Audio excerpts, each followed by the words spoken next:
Hi everybody, welcome back to the Infinite Me. We're here having another conversation in the moment about everything to do with living in infinite life and reminding that you don't have to wake up to your powers, you don't have to ascend to anything. They're already here, just perhaps we've forgotten how enlightened and how infinite we already are. So we're talking all about that and how to wake up and use it, if you like, so in everyday life. So yesterday we spoke about the topic of suicide, probably more specifically on the awakening journey, where it can sometimes feel like you would like to end it all, if you like, something like a dark night of the soul, or it gets called different names on the journey, but it's that sort of sense of hopelessness, or you're kind of at your wit's end in terms of things just aren't working, and it's usually the ego that's kind of been trying to make it work and trying to control the whole situation. So we talked all about that and how it's probably more likely the ego dying, that feeling of surrendering, if you like, to the infinite space. So we check out that conversation because it was a bit of a interesting take, I think, on that whole conversation. So, yeah, yes. And so I didn't introduce this. I'm Mandy, and over there is Nat. Hi. Sisters. And we've changed that. We forgot to change our colour yesterday on our name bar, so we've gone sky blue for this week. Power of sky blue this week. So each day we have a conversation. If you're not familiar, we have a little lucky dip bag, an infinite lucky dip, that we've got different topics that we've put in there over time, either something we've read or a conversation we've had offline or a question somebody's asked us, and we've thrown them in here, and then we just choose one in the moment to see what our topic is for the day. So we'll do a little shake up. All right, here we go. So always the exciting part, the unknown, stepping into the unknown. Oh, and yesterday too, we did decide we're going to put a time limit on our conversations because we tend to go quite long. So we're going to do 25-minute max on our. All right. So once we know what the topic is, let's start the clock. Okay. The myth, the myth of forgiveness. Ooh, okay. The myth of forgiveness. Yes. Very cool. All right. Timer's on. Go, Mandy. I think that was your one you wrote in there. That's you. Right, channel the information here.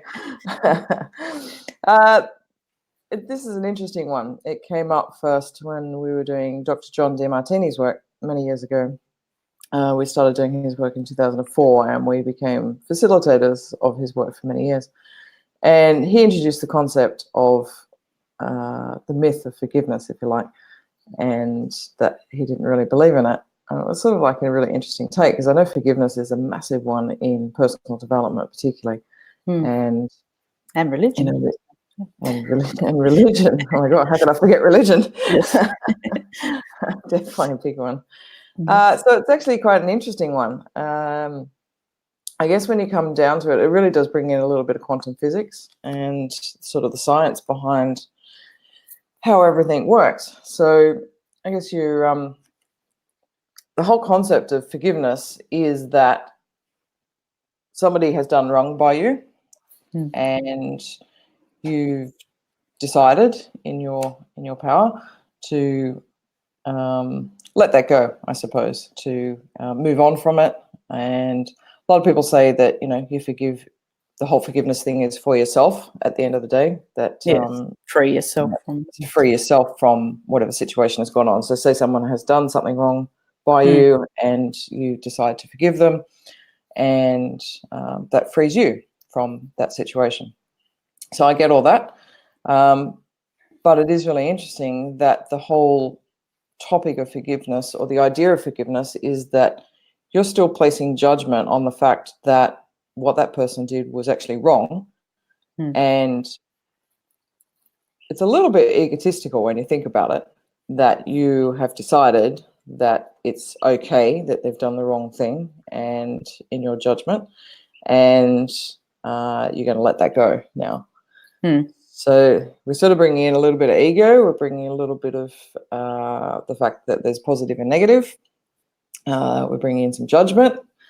So it's sort of quite interesting yeah, when you do dive into this whole judgment thing or this whole forgiveness thing, that I've got to say I don't really believe in it anymore, because it really does have the premise of the fact that somebody has done something wrong by you, and that it was a lopsided event, so that it was a negative event. That's how you deemed it. And that there was no positive to that event at all, that you didn't get, that it wasn't supporting you, and that you didn't get something out of it, which of course then presupposes that you didn't create it in the first place, that somehow you're a victim and something's happened to you outside of your power and control. And that's just actually not true. So I guess that sort of dispels the myth of forgiveness, really, when you sort of look at empowering yourself. And, you know, if you're an infinite being and you are actually creating everything in your reality, and it's all there to support you, then there is actually no need for forgiveness at all. Yeah. Okay, that's a wrap. 6 minutes. Right. Okay. I didn't take 25 minutes at all. There you go. That's funny. Yeah, I think that's the I'd forgotten actually about that conversation that John had talked about from that angle, John Demartini. But yeah, that definitely makes sense what you're saying. And yeah, I sort of feel like the forgiveness part is, it's in some ways it's reinforcing a story that, okay, an event took place, and then, as you said, you've placed a judgment on that, and you've perceived that to be a negative event. It always falls into a negative, doesn't it? You don't usually forgive someone for a positive thing, so it's kind of so it's all it's got to be negative. Okay.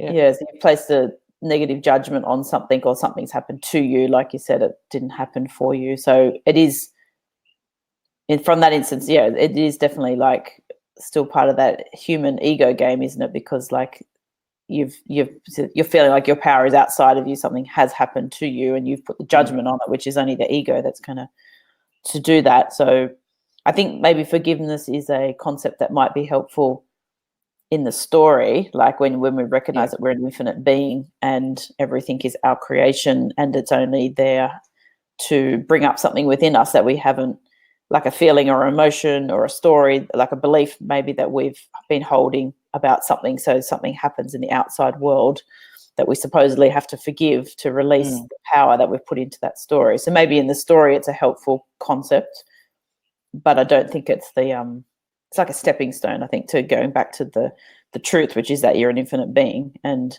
you created it outside of you. So there is actually nothing to forgive at the end of the day. Like it's just an experience to bring up a feeling to experience in the human body, if you like. Yeah.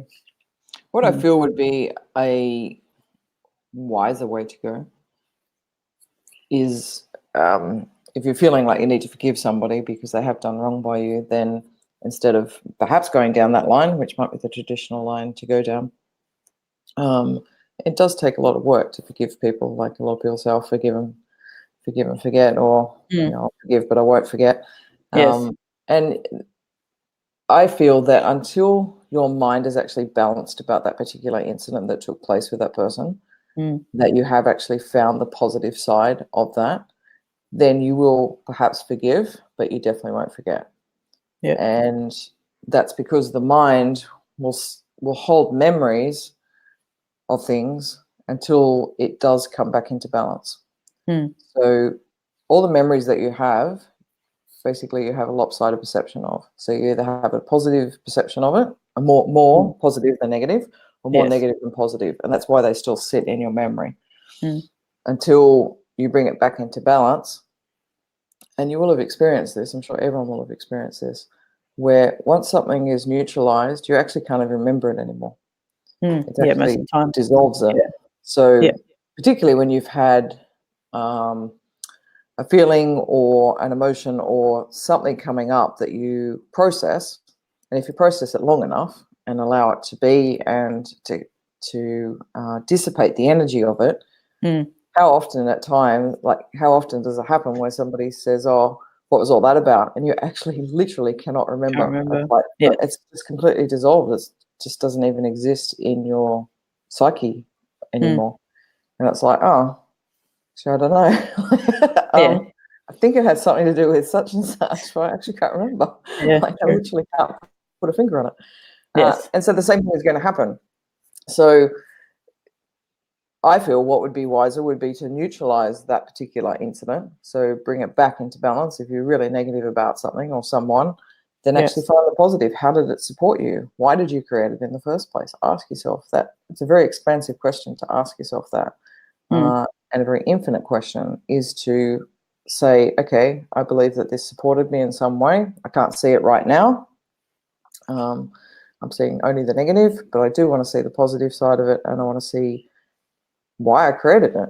Like, if I'm creating this situation, then I want to see why right now, so that you can bring it back into balance. And that answer will drop in at some point. It may not be straight away, but at some point you'll actually see how that supported you. Yes. And then you'll probably be so grateful for it if you get to that point of really seeing it and really feeling how it supported you. It does take a bit of diving into at times, and get under the story and see the bigger picture of it. And sometimes it does take the bigger picture, not just the storyline, because the storyline doesn't really hold the answer. No, it is the big picture. Picture, and the bigger picture always is leading towards expansion and infiniteness. So it's like, even if you get to that level, that big level of expansion is like, how did this help me expand right now? What did I get out of it that has helped me see more of my power and more of my infiniteness? And it'll be there every time. It'll be there. And we talked about this the other day when we said we facilitated John's work for many years. No matter what the incident was, people could always get back to a point of neutrality and love and gratefulness for whatever it was that took place. And there was pretty horrific things that went on for different people that we worked with. And it's amazing when you get to that stage. So then there is no need for forgiveness. There is only love at that point. It's like, thank you for what took place.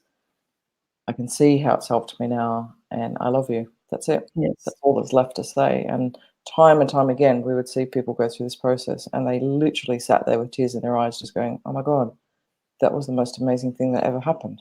I was like, seriously? Hours ago you were fighting us about how that was the worst incident, and you've been carrying it for 20, 30 years. Now suddenly, and you've hated that person for 20 or 30 years, now suddenly it's neutralized and it's gone. So that's our truth. Like, that's where it comes back down to. It's only the human perception that puts on the negative stuff, that then says, I have to forgive. Yes. So that I can move on. Yep. And I think, what's his name? He's in the house. In the UAE, a family needs to forgive the accused to save them from death. Yeah, it's true. I've actually seen that firsthand. Not that I've actually been at an event like that, but when I was in the police training company in Dubai, they actually still have the death penalty, and I saw the areas where they do it, and they'll basically have two families, the two families, one on either side, and the accused will be there, and they will ask the victim's family, do you forgive this person? I'll ask them 3 times, and then they have to say yes or no to that. So then this whole sort of working through the forgiveness type thing. So and that will be the thing that saves them. So it's really interesting that still goes on in different parts of the world. Yeah, good point, Jen. I'm just thinking about the concept of forgiveness. Like, it's still, to me, just keeps reinforcing this idea of separation, that there is something outside of you. Full stop, that there's stuff outside of you. Like, everything comes from you. If we are the infinite consciousness that's animating it all, and we're here in this human body, and we've created the storyline, we don't always know that from our little human perspective of why things are happening. Like, as you were saying, that about the bigger picture is often where we'll find the reasoning, if you like, of why something happened and how it happened for us. But when we're sort of in the little human body, we kind of just see it as the power is definitely outside of us. And I'm just thinking that's where it feels like religion has played a big part in sort of driving that story of separation, that this concept that there is something to forgive, like just actually being a human, in the Bible is kind of, I'm talking about from sort of Christianity point of view, because that's how we were raised. So I can't speak for all religions, but this concept that being born was actually like coming from the original sin, if you like, so that you've already come here with this concept that you've already need to be forgiven for, you know, being human almost, like, and it's just reinforced and reinforced and reinforced through the you know, through the dogma of the church, that we are sort of lowly human beings and we have to sort of be forgiven to sort of get into heaven or to ascend into heaven, and that type of concept. So it's always like this separation concept is just drilled in on many different levels, I think, in society as well. That, yeah, like you said, that you're already assuming that something is wrong. Like to forgive something, you have to assume that something is wrong. But if we're coming from the infinite perspective, then there is no right or wrong at the end of the day. So even the whole balancing of the positive and the negative, that's really helpful in the human story, to do that. But the point is, you get into this point of love, like the neutrality space. That's the infinite space. But coming from that whole infinite perspective, looking outwards, if you like there is. The only way we could forgive something is assuming that there is right and wrong, and that's not even a true concept either. So everything just is. So it's only the little ego that's putting the judgment on something being right or wrong or positive or negative. So already just that whole concept to me is just tied up in that belief that we're separate and we don't have our true power. We're not accessing our true power or something like, because we're not accepting the thing for just what it is. Like, it was just an event, it was just an experience, and it's only our ego that's put the label on it at the end of the day. So to sit, so if we use forgiveness as a stepping stone, or I don't think we even need to do that, but if we were to come back from that infinite space, then it's actually just that sitting, that allowance that we've spoken about before, like bringing your focus inwards until the truth of who you are, and sitting with the allowance of something and just allowing it to be without a label, without a judgment. So in that space, there's nothing to forgive because there's no right or wrong. It was just an experience and a feeling that moves through you, and then you let it go. So maybe that's what people call forgiveness. I don't know, but I think in the outside world, it has a lot more connotations to it than just letting something go. There's definitely judgment involved. Yeah, there has to be, definitely. Yeah. And I think I just went. Sorry.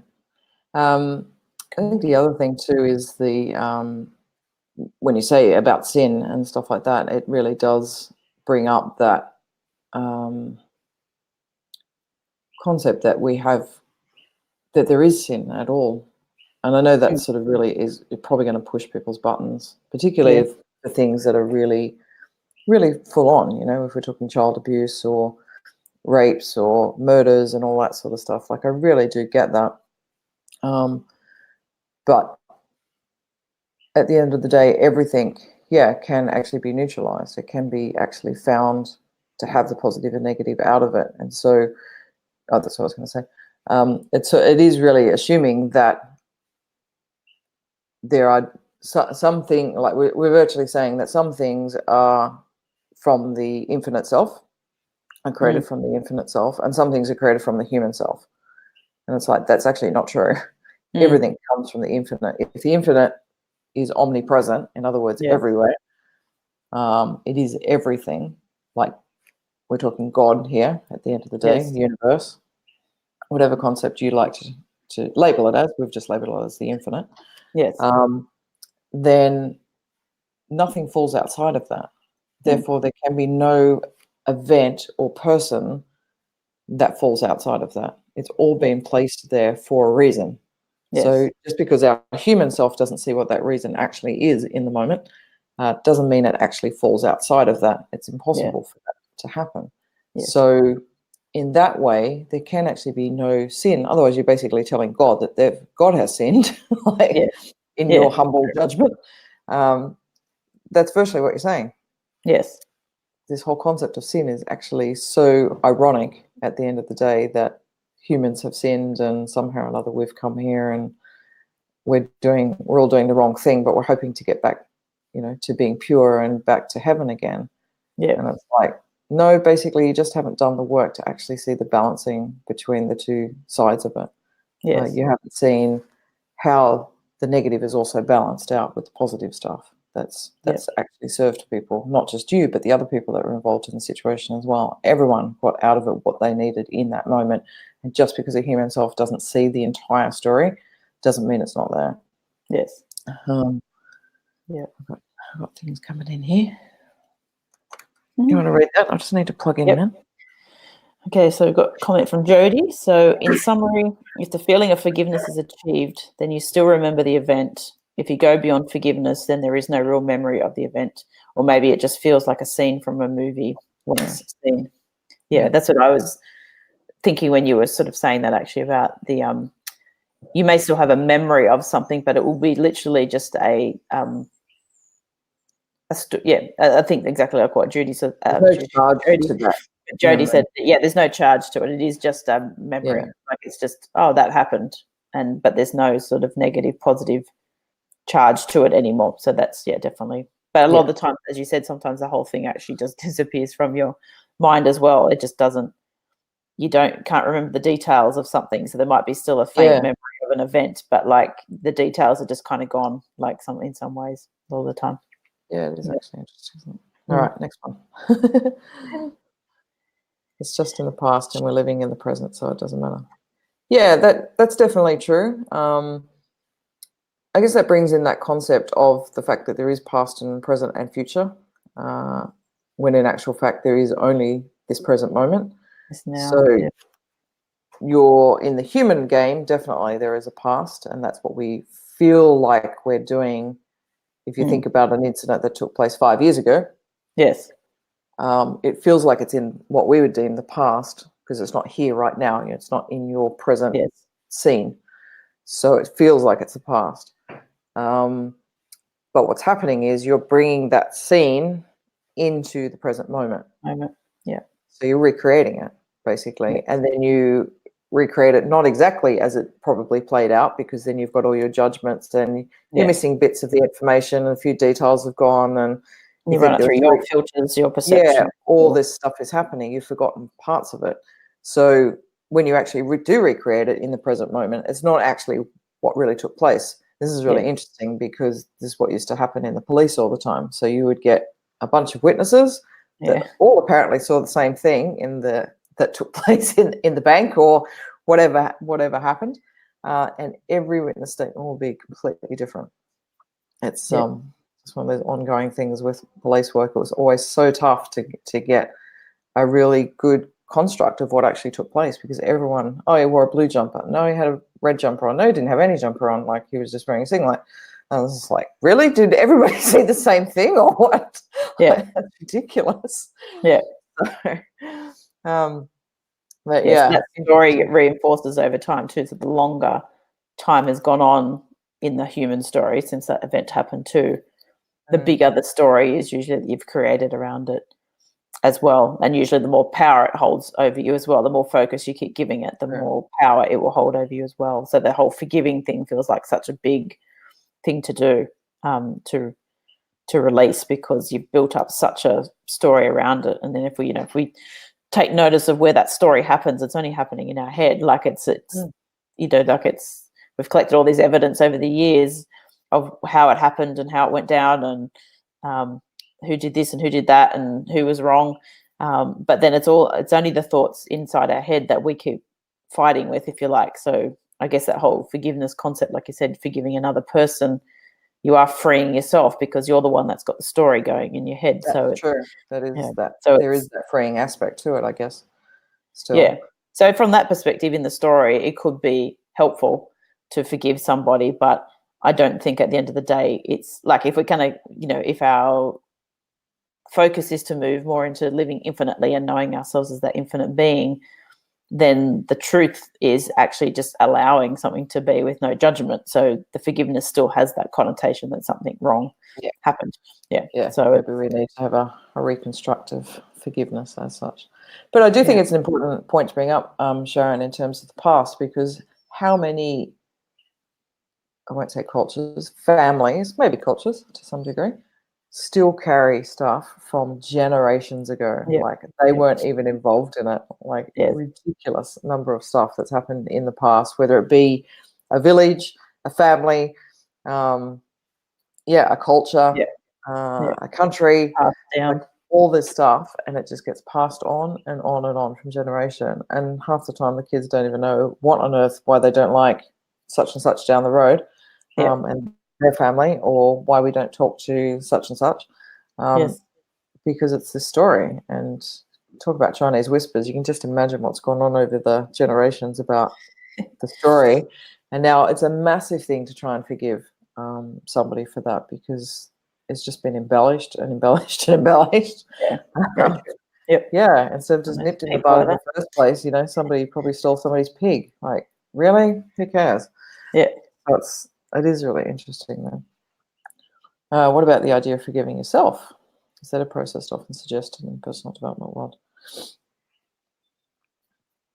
I think there's I think it falls into the same thing too. It's like you've the idea of forgiving yourself is that you've created a story that you haven't done something the way it was meant to be done, or you've hurt somebody else, or you know, and they've had a judgment on you, and you know that you've hurt their feelings or something. So I think again it still just falls into that same category, that we've created a story that there was right and wrong in the first place, and we're always going to run it through our own filters and our own perceptions and our own belief system. So who's right and who's wrong with the viewpoint that you have on a situation? So it's like, is the person that you supposedly hurt right in thinking that you hurt them, or is that, like, you might say the same thing to somebody else and they don't have the same reaction? So it is just that, to me, it's always just that reflection of what's going on inside you.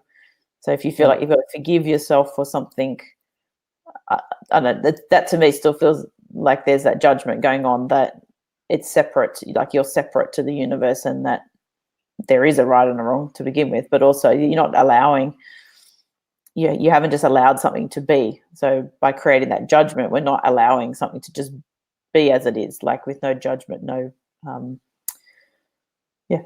I don't know, it just feels like bringing that focus back inside ourselves all the time to say that we're an infinite being. There is no right or wrong. I just showed up and I just expressed as I did in the moment and had this experience, and let that feeling just move through your body and out again without the labels or the judgment on it anymore. Yeah, I do. I feel it's exactly the same thing. All the same rules apply type thing. I think so.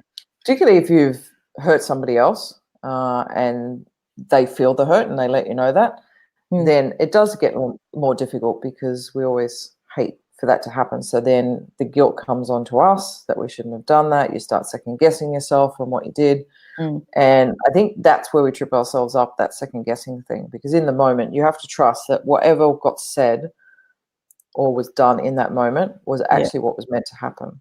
And I think this is such a crucial point, because this is the point. If you don't get that, then it does lead to the guilt, and it just flows on from there. That starts the story, that point. So, you know, it's like doing these talks and stuff. You know, sometimes I get off these talks and I go, oh, shouldn't have said that. Maybe I should have said something else. Oh, I didn't mention that, blah, blah, blah. And I just have to pull myself up every time and just go, you know what? Whatever got said in this session was actually what was meant to be said. I have to trust that process at some point. And just go, no, enough. I'm not going to start a story and go down that line. And so it is such a crucial sliding doors moment where you actually do have to pull yourself up. And so if somebody is actually saying, well, you really hurt me, then it's up to you to do the work, I feel, to sort of go, well, you know what? I can actually see how I've benefited you out of that. I can see how it's benefited me and anyone else involved in this situation. So it still comes back to you doing the work on that. And funnily enough, when you get neutral about what took place and you don't feel guilt about hurting somebody else, then they will drop it as well. It won't be there anymore. That story will actually fall away for them. So you're actually helping them by you doing the work. So you can never escape doing the work on these things. Like, you can't shortcut it. You have to let the process come up. You got to let the feelings come up, as you said, man, and be with them. And and neutralize them, like actually really work through that. And the bigger the thing, the more work there is to be done sometimes, because it triggers perhaps stuff from the past or whatever that's springing, and then everything comes up. So you've really got to do some work on it. But when I say do some work on it, I don't mean like sit there and process for the next 4 weeks, what we traditionally do in personal development, but allowing the feelings to arise. If you've got feelings of guilt arising, then allow those feelings to be there without judgment, like you're saying, man. And bringing your presence to it, and they will dissipate. The mind, as we said the other day, is always trying to rebalance itself. It has the capability of finding the other side. If you've seen only negative, it has the possibility of finding positive, but you have to give it space to do that. And that's what we don't do. We jump in with the story and the feelings of guilt, and we go down that line, and suddenly we've filled our space with guilt, and we haven't had enough just empty space. We need empty space for these things to come up. And so at the end of the day, everything is us anyway. At the end of the day, ourselves, like everything outside of us is a reflection. It's something that we've created. So it's only the only space you can go to dissolve those feelings is inside, is to tell yourself the truth and focus it back inside of yourself. Allow it to be. And sometimes it is asking, I just want to see the truth. Like I can see my stories coming up. Like have this commentary with yourself. It doesn't matter. It's like you're talking, if you like, if you're feeling a bit separate to your infinite self, then talk to your infinite self. I'm feeling separate right now. I'm feeling like I'm going down this line of story. Help me.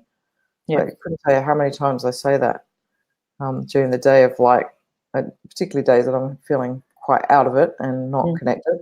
It's like, help me. I need help right now, and I need to come back into the space again. And it happens. It does happen. Sin is just a thing religious people created to have control over people. Bingo. Thank you, Sharon. Said it perfectly. Well, the thing with, I think, with religion, and again, they can only talk from the Christianity point of view, but there is so much truth that sits in the Bible, but it's just the way that it's being taught and skewed by the powers that be, if you like, in the human world to create the control, like you said, Sharon. So it's kind of, the truth about the kingdom of heaven being here on earth, like all of that is actually true when you read the words of what it's actually trying to. It's actually like a guidebook, if you like, to actually living infinitely. But it's just been skewed by the different religions to control the masses, as you said.